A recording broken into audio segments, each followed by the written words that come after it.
On this episode, MLW Fusion, Richard Holliday is coming up with a devious plan to get rid of Davey Richards, who stands in his way in his glory to become MLW World Champion. And of course, the Boomaye Fight Club leader, Alex Kane, who is the most despicable person, will face off against Calvin Techman, the one man he does not want to face. But also, Casey Navarro, as you know, will be in fact be in action and returning to the ring after his brutal attack by Enzo Moore. And then of course we got the MLW Middleweight Championship in a four-way match between Tajiri, Myron Reed, and of course we have who was it? And Matt Cross. But a fourth mystery person will be making his presence. In NXT UK, we got the NXT UK Championship matchup. Will Nathan Frazier become the NXT Championship, or will he have to go in the same type of journey as Ilya Dragunov, who went on a quest to become the NXT Championship in the years to come? But also, we got Impact Wrestling. As you know, they're still dealing with the whole fallout with Eddie Edwards turning on Impact Wrestling, siding with Honor No More, believing that Impact Wrestling is corrupt. But we're also dealing with the GOD, the Gorillas of Destiny, being betrayed by Jay White, and now the Good Brothers are back with, of course, the Bullet Club right where they belong. But the real question remains, how will this play out for both sides? We don't know, but right now, let's get ready for another episode of Deleted Wrestle Zone.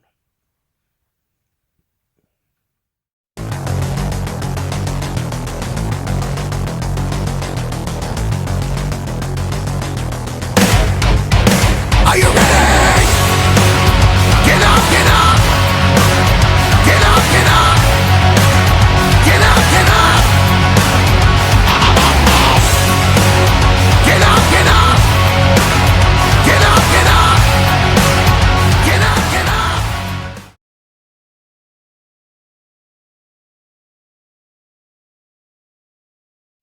Welcome everybody to Deleted Wrestle Zone, all things that is pro wrestling with AEW, NXT, New Japan Pro Wrestling, Impact Wrestling, the National Wrestling Alliance, various promotions, wrestlers, matches, and championships. I am your host, J-Rod here. So, let's begin with the latest MLW Fusion 134. As you know,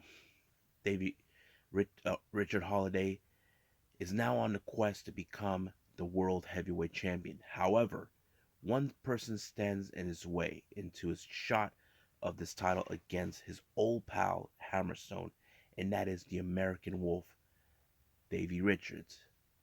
But what happens later? Richard Holliday put out a bounty on anybody who can take out Holliday. The first person that tried was none other than Homicide. He failed. Second try, it became the Saito brothers from All Japan. They both failed. However, it became a numbers game when you see the Saito brothers, Homicide, and of course, King Muertes shows up to give him the helping hand. But however, the MLW World Heavyweight Champion makes the rescue to Davey Richards, and this one backfired out of Holliday's hands. When he saw what happened, he and Alicia Toot ran through the hills. So the real question does remain, what will Rich Holliday do now? How would he proceed? Well, we'll see what happens then. Now, the opening match we have is the MLW National Openweight title for Calvin Techman versus Alex Kane. Now, keep in mind, Alex Kane believes that he's far superior than everybody else. Not to mention he uses Mr. Thomas to do his bidding. However, he calls Calvin Techman crybaby because he viciously cried a lot. However, this feud between them began last year when Kane invited him to join his little team, but Calvin felt he didn't need him. He was fine on his own, costing him the openweight, the Opera Cup, and everything. But of course, Mr. Hughes took a shot at him at his knee, but doctors tried to stop it, but Techman refuses to give up. But he did continue on. But one way or the other, Alex Kane will lose that title some way by someone who may be more dangerous than him. So we'll see about that. But as for Calvin Tankman, there is no doubt that he will get revenge against Kane. Kane thinks it's over, but no, it will never be over as long as he still talks shit about him. Now, King Muertes, we haven't seen him for quite some time. Catalina shows up with some piece of the puzzle that said that will make him into a god. It's still unclear what they're gonna go with this story, but it doesn't look good from what I can tell. Now, our next match, we got Casey Navarro, who is in fact returned to the ring after a few months he's been out, thanks to the attack of Enzo Moore. But Casey, his opponent, was none other than Ho Ho Lun, who is originally from a Hong Kong wrestler, wrestling out of Japan for Dragon Gate. I have to say it was pretty good that he came back. It was Casey who walked out as the victor when he pinned Aholum, but this time his major focus is against Enzo to teach him a lesson, saying that he took few months away from him, that was taken from him. But there is no doubt in my mind, Casey will get his payback. Now, our next match, our main event, is the MLW Middleweight Champion in a four-way match. We have Bandito making his debut, which is the shocking surprising. We got Matt Cross, Myron Reed, and Tajiri. Everybody's been, this kind of match was insane, but I was a bit surprised who won it. It was Myron Reed. He was the one who picked up the victory without pinning Tajiri, but it does make him a three-time MLW middleweight champion. It's still, I don't think there's anybody that's ever won it three times like that, but we could say he probably is the first. So that's pretty much it what we had with MLW Fusion. I believe it's time for NXT UK.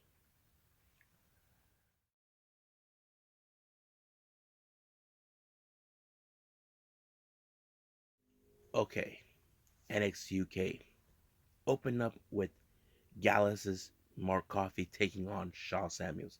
Now, nobody from Gallus or Sha Samuels' buddy Noam Dar were allowed to be in ringside. But this time it was more of a personal matter. Sha Samuels always proclaiming he was the better wrestler than anybody. He looks at Gallus as a bunch of buffoons, no respect for anybody. In reality, Sha Samuels, he will do anything for his pal. But this time, it was Mark Coffey that walked out the victor, proving his point, even though the Gallus, they don't care. They just love having a little fun. And they're a bit more misfits than anybody in the group. So I thought it was great. Now, last week we saw A Kid very disappointed in what Charlie Dempsey did. While A Kid was in training, teaching new techniques, it was showing new techniques. Charlie Dempsey shows up, them asking him if he can teach him that. A Kid declined, but of course, D Familia shows up, beating the crap out of him. So this is going to be an interesting feud coming up. Now, last week we saw Meiko Satomura being honored because of her work as the champion, but all of a sudden she was attacked by Aladon. Aladon claims that she is the hope that will destroy Meiko Satomura, the Big Peak, since she is the final boss. Now, last week, Mustache Mountain felt pretty good about winning their match against Ashton Carter and Oliver Smith. However, they were not too subtle with the decision how this ended. Basically, they felt like they were robbed and they demanded a rematch. So basically, the Mustache Mountain Boys made it perfect clear that they will give them that rematch. So I'm excited to see that. Our next match is tag team match. We got Jake Starz, who finally get his vest by Dave Mastiff, taking on Pre Deli to get payback for what Jake Starz did. However, Sam Stoker's biggest mistake is putting on the vest, pissing off Jake Starz. He went all nuts. Even Dave Mastiff couldn't believe what he just saw. But because of what they did, wearing a jacket that they had no right in wearing it, Jake Starz took it personally and beat the crap out of Sam Stoker, allowing himself to win the match. That is unbelievable. I think Dave Mastiff's like, wow, it did pay off. But he should be proud that he taught him very well. Now, we've seen temper tantrum time and time again, but when it comes to Xia Brookside, she has to call her daddy on the phone. As you guys know, her dad is a famous wrestler, so basically he said that he has something good for her. But we'll see what's going to take place. Now, our main event is the NXT Championship between Nathan Frazier and Ilya Dragunov. What a match. I enjoyed it. I think this is one of those matches you definitely cannot ignore, because this is a Nathan Frazier, a great wrestler who is breaking through, but facing off against Ilya Dragunov, was that a mistake? Well, to be honest, it kind of was. Ilya Dragunov understands. He made his shot the first time for the title, he lost. So basically, it was more like, I understand where you're going into Frazier, but you're going to be in the same kind of predicament to me. That's what he's trying to tell him. But unfortunately, Nathan Frazier did not listen. He came up short, allowing for Ilya Dragunov to retain the title. So he is still NXT UK champion, and I can't wait to see what's going to happen next. So right now, let's end it with Impact Wrestling.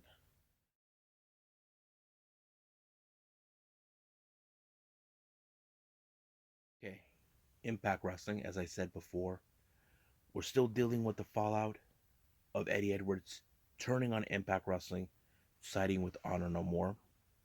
But at the same time, we're also heading to Sacrifice.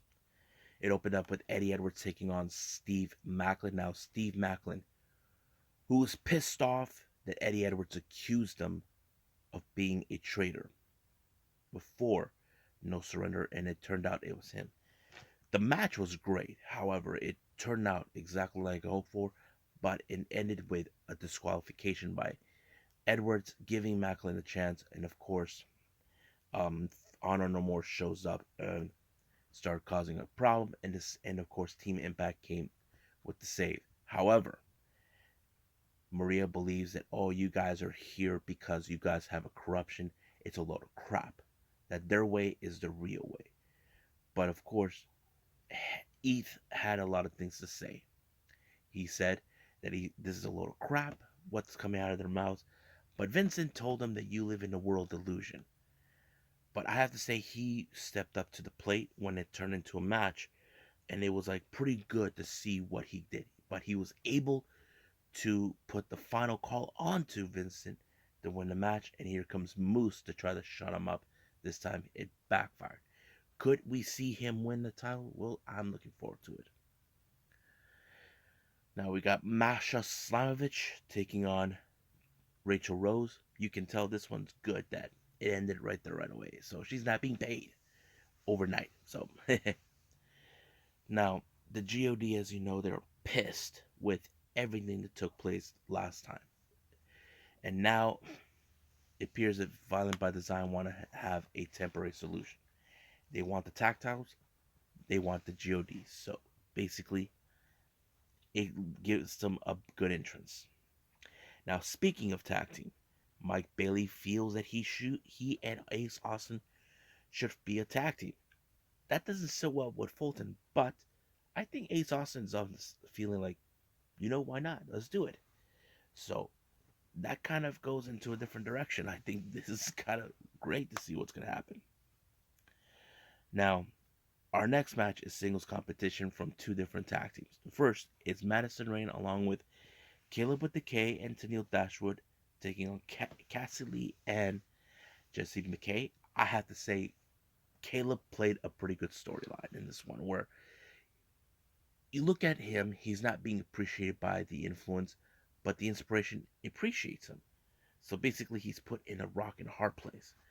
But there was a moment where he he catches Jesse McKay, and of course, you can hear Tom going, "Ooh la la!" It was pretty great to see that part. I thought it was great, but it did allow for Cassidy to pick up an amazing victory. Next up, Mickey James goes to the commentary. because we have our number one contendership between Tasha Steelz and Chelsea Green. Now, keep in mind, Chelsea Green told Mickie James, do not get involved in this match. So basically, she kept up to her word until Savannah Evans attacked her. Because as Tasha Steelz, she is determined to win that title, believing that it's her God given right. So we'll see what happens then this coming Saturday.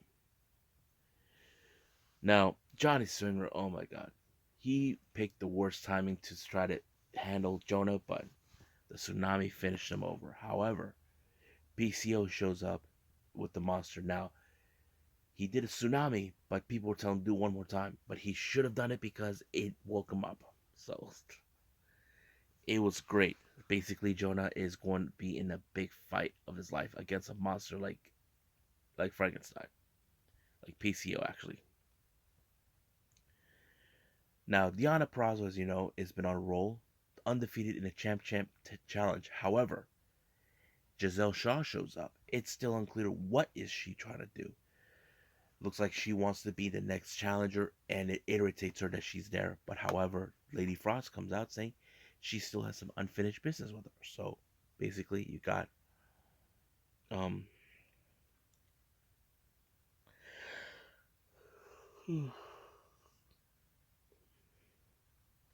Basically, this is going to be interesting. Giselle Shaw and Lady Frost will be facing off, but this is going to be good. Now, our main event is the Bullet Club versus a Violent by Design and the Good Brothers. This started out of control until Scott D'Amore said, let's turn it into a no DQ.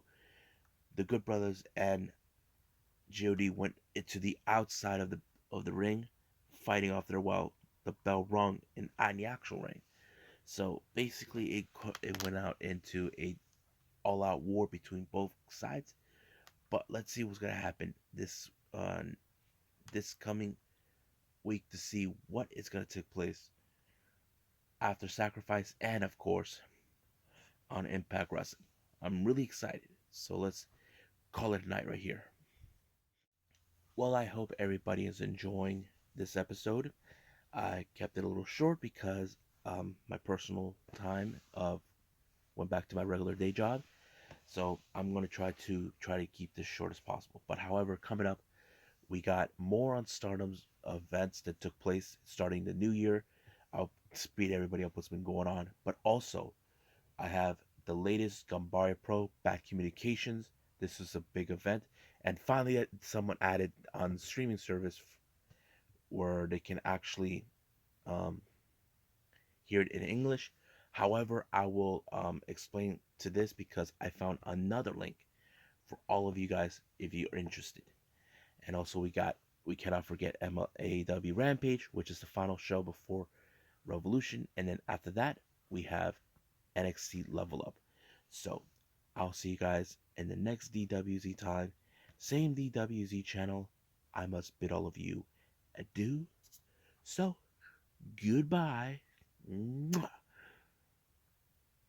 have a nice day. Bang.